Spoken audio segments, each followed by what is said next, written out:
എല്ലാ കൂട്ടുകാർക്കും ശുഭരാത്രി നടന്നുകൊണ്ട് നമുക്ക് കിരണിന്റെയും കല്യാണിയുടെയും നാളത്തെ നല്ലൊരു പ്രൊമോ വിശേഷം കേട്ടാലോ. അതിനു മുമ്പായിട്ട് ആദ്യമായി കാണുന്നവരാണെങ്കിൽ ചാനൽ ഇഷ്ടപ്പെട്ട ഒന്ന് സബ്സ്ക്രൈബ് ചെയ്യാൻ മറക്കരുത്. വീഡിയോ ഇഷ്ടപ്പെടുവാൻ ലൈക്ക് തരാനും മറക്കരുത് കേട്ടോ. അപ്പൊ നമുക്ക് നേരെ നമ്മുടെ വിശേഷത്തിലേക്ക് പോയാലോ. അങ്ങനെ നാളത്തെ വിശേഷം നമ്മൾ കാണുന്നേ വരുണിന്റെ വീട്ടിലേക്ക് മനോഹർ ചെല്ലുവാണ്. അപ്പം മനോഹറിനെ കാണണം എന്നൊക്കെ വരുണിന്റെ അച്ഛനും അമ്മയും പറഞ്ഞിട്ടുണ്ടായിരുന്നു. അങ്ങനെ വരുൺ പറഞ്ഞുകൊണ്ട് മനോഹർ ചെല്ലുക. ചെന്ന് കഴിയുമ്പത്തിനും ഗംഭീര സ്വീകരണം തന്നെയാണ് വരുണിന്റെ അച്ഛനും അമ്മയൊക്കെ കൊടുക്കുന്നത്. അങ്ങനെ മനോഹർ അവരോട് സംസാരിക്കുന്ന സമയത്ത് വരുൺ അങ്ങോട്ടേക്ക് വന്നു. അപ്പൊ പെൺവേഷം കേട്ടിക്കൊണ്ടാ വന്നിരിക്കുന്നത്. ആ കാഴ്ച കണ്ടു കഴിഞ്ഞപ്പത്തിനും മനോഹറിന് സന്തോഷമായി. എന്തൊരു ഭംഗിയാ ഇവളെ കാണാനായിട്ട്. താൻ കല്യാണം കഴിച്ചു വെച്ച് ഏറ്റവും സുന്ദരി ഇവളാന്നാ തോന്നേ. അധികം വൈകാതെ തന്നെ കല്യാണം നടത്തണം. കൂടിപ്പോയ ഒരു വർഷം കഴിയുമ്പോ പിന്നെ കുഴപ്പമില്ല, കോടികളുടെ ആസ്തിയുണ്ടെന്ന് തോന്നേ.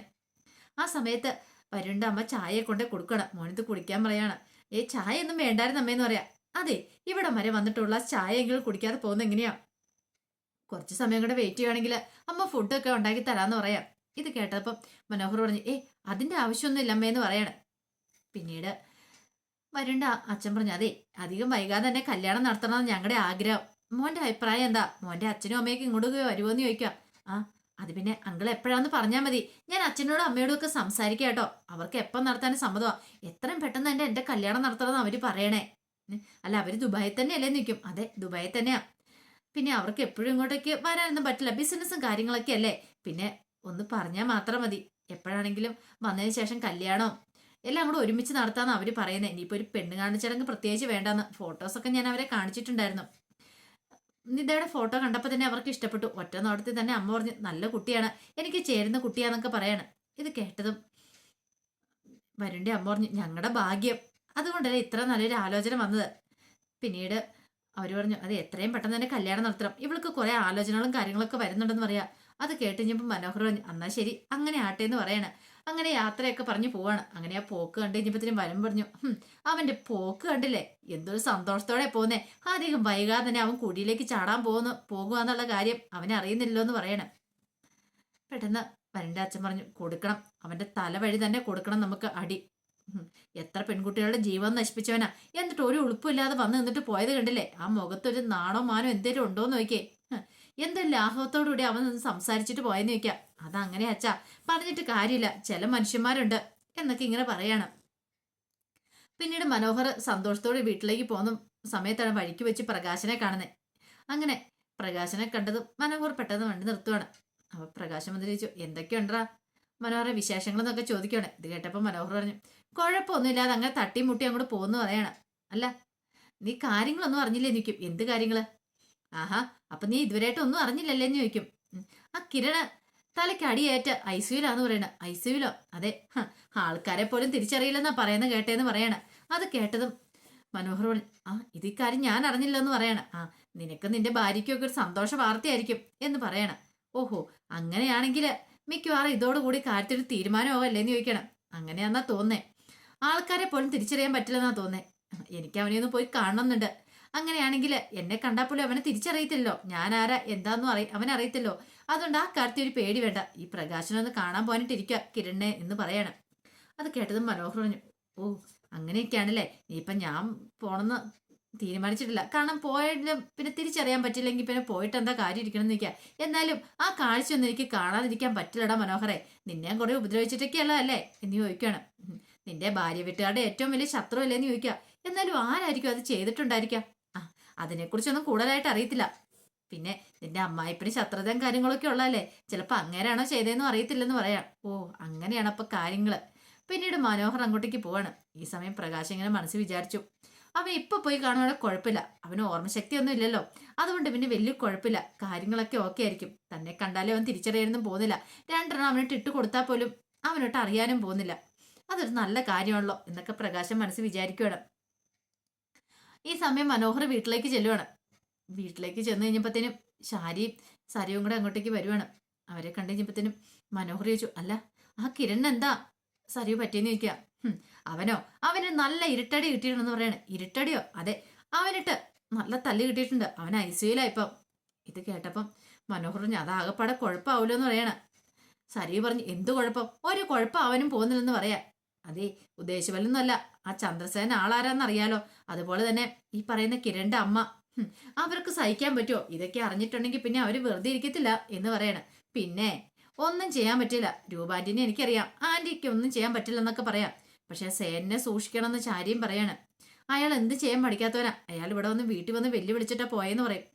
ഇത് കേട്ടപ്പോ മനോഹർ പറഞ്ഞു, എന്നിട്ടെന്താ എന്നോട് ഈ കാര്യമൊന്നും പറയാത്തെന്ന് ചോദിക്കുകയാണ്. സരി പറഞ്ഞു, വെറുതെ എന്തിനാ മനുവേടനെ കൂടെ അത് പറഞ്ഞ് നീ വിഷമിപ്പിക്കുന്നത്, അതുകൊണ്ടാന്ന് പറയണം. മനോഹർ പറഞ്ഞു, അങ്ങനെയാണെങ്കിൽ അവൻ വെറുതെ ഇരിക്കത്തില്ല, ഇനി ഇങ്ങോട്ടേക്കായിരിക്കും വരുന്നത്. കിരണിന്റെ കാര്യം ആയതുകൊണ്ട് ഒന്നും പറയാൻ പറ്റില്ല. ചിലപ്പോൾ അവൻ ജീവിതത്തിലേക്ക് മടങ്ങി വരും. അങ്ങനെ മടങ്ങി വന്നിട്ടുണ്ടെങ്കിൽ അത് ഏറ്റവും വലിയ അടിയായിരിക്കും നിങ്ങൾക്കിട്ട് കിട്ടാൻ പോണേന്ന് പറയാം. സരി പറഞ്ഞു, അതവൻ ജീവിതത്തിലേക്ക് മടങ്ങി വന്നാലല്ലേ, അവനെ അവിടെ വെച്ച് തന്നെ കൊല്ലാനായിട്ട് ഞാൻ ആൾക്കാരെ ഏർപ്പാടാക്കാൻ പോവാ. അവനൊരു കാരണവശാലും ഇനി ജീവിതത്തിലേക്ക് മടങ്ങി വരില്ല. കാരണം അവൻ വന്നിട്ടുണ്ടെങ്കിൽ എനിക്ക് സ്വസ്ഥതയും സമാധാനം ഉണ്ടാകത്തില്ല. അവൻ ചത്തുപോകണം, ഞാൻ രക്ഷപ്പെട്ടു. കുറെ കാലമായി ഞാൻ അനുഭവിക്കാൻ തുടങ്ങിയിട്ട് ആ കല്യാണി എന്ന് പറയുന്നവളുടെ കണ്ണീര് എനിക്ക് കാണണം മനുവേട്ടാ. അതിന് വേണ്ടിയിട്ടാ ഞാൻ ഇങ്ങനെ കാത്തിരിക്കണേന്ന് പറയണം. ഇത് കേട്ടത് മനോഹർ പറഞ്ഞു, ഇങ്ങനെ പോവുകയാണെങ്കിൽ അധികം വൈകാതെ ആ കരച്ചിൽ നമുക്ക് കേൾക്കാന്നൊക്കെ പറയാണ്. പിന്നീട് മനോഹർ അങ്ങോട്ടേക്ക് കയറിപ്പോവാ. ഈ സമയത്താണ് ഒരു കൊടുങ്കാറ്റ് പോലെ രൂപ അങ്ങോട്ടേക്ക് വരുന്ന ശാരീനെ രാഹുലിനെ കാണാനായിട്ട് വരുന്ന. പക്ഷെ ആ സമയത്ത് വന്നു കഴിഞ്ഞപ്പോഴറിയുന്ന രാഹുൽ അവിടെ ഇല്ല, അവൻ മുങ്ങിയേക്കോ എന്നുള്ള കാര്യം. പിന്നീട് രൂപ അകത്തേക്ക് വന്നിട്ട് ശാരിയോട് പറഞ്ഞു, എല്ലാം ഒപ്പിച്ചു വെച്ചിട്ട് അകത്ത് കയറി ഒളിച്ചിരിക്കും അല്ലേന്ന് ചോദിക്കുകയാണ്. ഇത് കേട്ടപ്പോൾ ശാരി പറഞ്ഞു, രൂപ നീ എന്തൊക്കെയാ പറയണെന്ന് ചോദിക്കുക. ഒന്നും മനസ്സിലായില്ല ഏട്ടത്തിക്കില്ലേ, പക്ഷെ ഒരു കാര്യം ചെവിയെന്ന് വിളിക്കോ, എന്റെ കിരൺ മോൻ എന്തേലും പറ്റിയിട്ടുണ്ടെങ്കിൽ ഞാനിങ്ങോട്ടേക്ക് ഒരു വരവ് വരും, ഒന്നിനും പേരെയും ജീവനോടെ വെച്ചേക്കില്ലെന്ന് പറയാം. എന്നിട്ട് ചോദിച്ചു, എന്റെ ആങ്ങളെന്ന് പറയുന്ന ദുഷ്ടൻ എന്തിയാന്ന് ചോദിക്കാം. അത് പിന്നെ രാഹുൽ ഇവിടെ എങ്ങും വന്നിട്ടില്ലെന്ന് പറയണം.